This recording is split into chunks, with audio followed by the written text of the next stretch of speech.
Hello student, आज की इस वीडियो में हम आने वाले समय में आपका साइंस का एग्ज़ाम होना है। ठीक है, एक तो एग्ज़ाम हुआ था जो वायरल क्वेश्चन होने की वजह से कैंसिल हो गया था। अभी फिर से हम एक इम्पॉर्टेंट क्वेश्चन लेके आए हैं जो कि आपके बोर्ड के एग्जामिनेशन के लिए बहुत ही इंपॉर्टेंट है। ठीक है, तो ये जो भी क्वेश्चन होगा ये प्रैक्टिस के लिए होगा कि आपके बोर्ड के एग्जामिनेशन में किस तरह क्वेश्चन आते हैं। ठीक है, हो सकता है कि इसमें से कुछ क्वेश्चन आ भी जाएँ।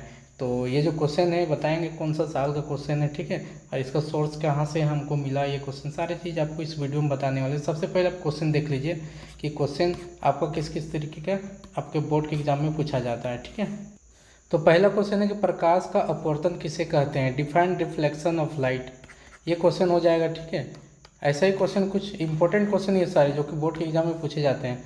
निकट दृष्टि दोष क्या है, इसे कैसे दूर किया जाता है, तो ये भी एक इम्पॉर्टेंट क्वेश्चन हो जाएगा। ठीक है, जिसकी तैयारी आपको करके जाना है। और जो भी 2025 के एग्ज़ाम में क्वेश्चन आया था उसको लगभग आप छोड़ के ही चलिएगा। ठीक है, क्योंकि वो ऑलरेडी पूछा जा चुका है, तो उससे हो सकता है कुछ क्वेश्चन वहाँ से भी आ जाए। ठीक है, पेपर को इजी करने के लिए कुछ क्वेश्चन वहाँ से भी पूछ लिया जाएगा, तो उस सॉल्यूशन को आपको करके याद रखना है। बाकी ये जो क्वेश्चन बता रहे हैं ये सब भी आपको करना है। ठीक है, ये क्वेश्चन नंबर तीसरा देखिए, रासायनिक समीकरण को संतुलित क्यों करना आवश्यक है। Why should a chemical reaction be balance, ये भी आपको बताना है। ठीक है, तो ये क्वेश्चन है। ये सब जो भी क्वेश्चन है ये वायरल क्वेश्चन है, एक तरीके से बोल सकते हैं। ठीक है, क्योंकि ये जो क्वेश्चन है बोर्ड के एग्जाम में पूछा जा चुका है वैसे क्वेश्चन है। ठीक है, आधुनिक आवर्त सारणी का नियम लिखना है, तो ये अभी आपके सिलेबस से हटा दिया गया है, तो इसको हम लोग हटा देते हैं। ठीक है, ये हम लोग का सिलेबस का पार्ट नहीं है। डीएनए की प्रकृति का प्रजनन में क्या महत्व होता है। What is the importance of DNA replication in reproduction, आपके गेस्ट पेपर में भी ये क्वेश्चन दिया हुआ है। ठीक है, तो इसको भी आप अच्छे से कर लेंगे। नेक्स्ट क्वेश्चन है कि परितंत्र में अपमर्जकों की क्या भूमिका होता है, ये आप बताना है। ठीक है, भूमिगत जल के 2 लाभ का उल्लेख करना है, तो इसको भी आप बता सकते हैं। हालांकि इसमें से कुछ चैप्टर ऐसे भी होंगे कि जो कि अभी फ़िलहाल इस सेशन में हटा दिया गया था। ठीक है, अवतल दर्पण और उत्तल दर्पण में अंतर आपको बताना है। ठीक है, इंपॉर्टेंट क्वेश्चन है, बहुत इंपॉर्टेंट क्वेश्चन है ये भी आप कर लीजिएगा। ठीक है, सूर्योदय और सूर्यास्त के समय सूर्य रक्तताप क्यों प्रतीत होता है, ये भी आपको कर लेना है। नेक्स्ट क्वेश्चन है, ये हम लोग को क्वेश्चन है समीकरण को संतुलित करना है। ठीक है, तो आप संतुलित इसको कैसे करेंगे ये भी देख लीजिएगा। ठीक है, अगर ये सब आप देखेंगे तो शायद ये दोनों तीनों क्वेश्चन 2025 में भी पूछा गया था। ठीक है, हमको उतना अच्छे से याद नहीं आ रहा है, बट ऐसा क्वेश्चन था। फिलहाल अगर ये रहे या ना रहे, लेकिन आपका एक क्वेश्चन तो रहेगा संतुलित करने वाला में से। ठीक है, तो संतुलित करना आपको सीख लेना है। अम्लीय वर्षा क्या है, आश्रित जल विद्युत धारा का चालक क्यों नहीं करती है जबकि एक वर्षा का जल का होता है। What is the acid rain, why does the distil water not conduct electricity where is the rain water does. ठीक है, ये भी आपका क्वेश्चन है। ठीक है, इंपॉर्टेंट क्वेश्चन है, तो इसको भी अच्छे से आपको करके जाना है। निम्नलिखित यौगिक के नाम और संरचना का सूत्र लेना है। ठीक है, लिखना है। और इसका कभी कभी पूछ लिया जाता है कि इसको कैसे हम लोग तैयार कर सकते हैं। ठीक है, या किसी यौगिक से कैसे इसको हम लोग निकाला जा सकता है। तो इस तरह के जो भी क्वेश्चन होगा, जैसे मिथेनॉल इथेन से उपयुक्त एक एल्डिहाइड, मतलब प्रोपेन से उपयुक्त एक कीटोन, मीथेन से एक उपयुक्त या उत्पन्न एक कार्बोक्सिलिक अम्ल, इस तरीके से क्वेश्चन आ जाएगा। यहाँ से आपको बताना है कैसे हम लोग इथेन से एक एल्डिहाइड बना सकते हैं। ठीक है, तो ये सारी चीज़ें हैं जो कोई आपको करके जाना है। तो टोटल 12 क्वेश्चन बता दिए। ठीक है, नेक्स्ट क्वेश्चन में हम लोग आगे बढ़ते हैं। जब एड्रेनलिन रुधिर में स्रावित होता है तब हमारे शरीर में क्या अनुक्रिया होती है, ये क्वेश्चन है, इसको भी आपको अच्छे से कर लेना है। ऊर्जा के आदर्श स्रोत में क्या गुण होते हैं, इसको भी आपको अच्छे से कर लेना है। ठीक है, तो ये कुछ क्वेश्चन है जो कि आपको अच्छे से करके जाना है एग्जामिनेशन में।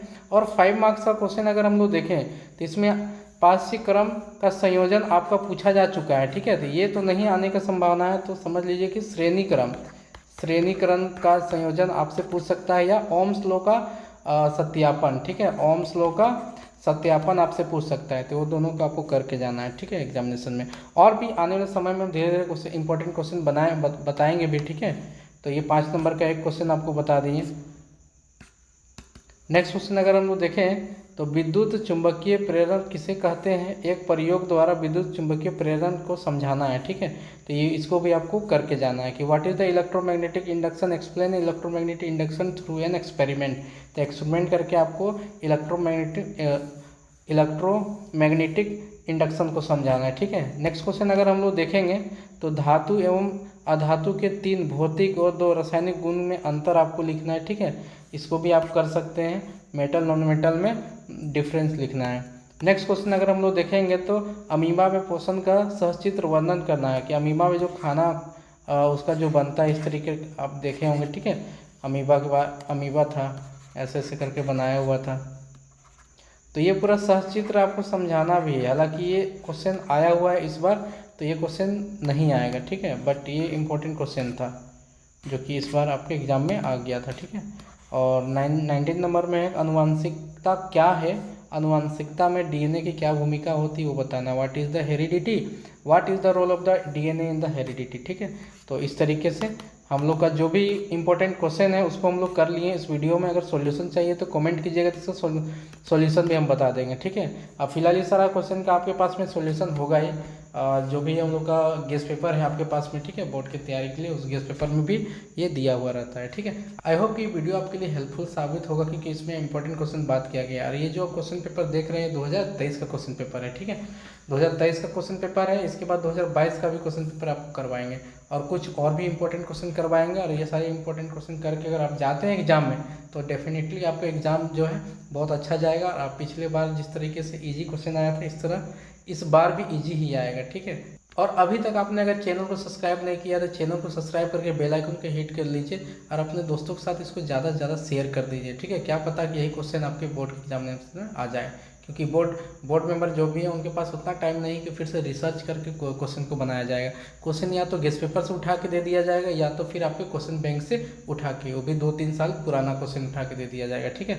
तो आपको कुछ दिमाग लगा के अच्छे से स्मार्ट स्टडी करना है, ताकि कम समय में आप अच्छा स्कोर कर पाएँ, ठीक है। तो हम लोग मिलेंगे नेक्स्ट वीडियो में, तब तक के लिए जय हिंद, जय झारखंड।